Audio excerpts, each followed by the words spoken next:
Follow nai-stress FB John o Michael pagod na pagod ka Barocqui's na ba? Moto Gusto ko Vlog. lang ipaalala sa'yo na kahit gaano ka ka-stress ngayon, wag na wag kang sumuko sa mga pangarap mo.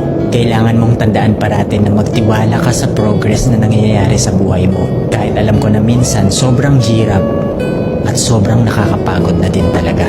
Magtiwala ka sa kakayahan mo.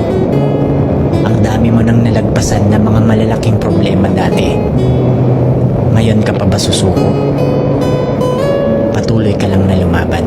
Kung pakiramdam mo ngayon na nahuhuli ka na sa buhay, siguro dahil nakikita mo yung mga kakilala mo o yung mga kaibigan mo, pakunti-kunti may na-achieve na sila. Parati mong tandaan na lahat tayo ay may kanya-kanyang timeline sa buhay.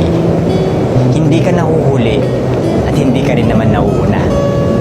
Kung nasaan ka man ngayon sa buhay mo, yan ang lesson at experience na kailangan mong pagdaanan ngayon. Lahat tayo ay may sariling kwento sa buhay na makaka-inspire ng ibang tao.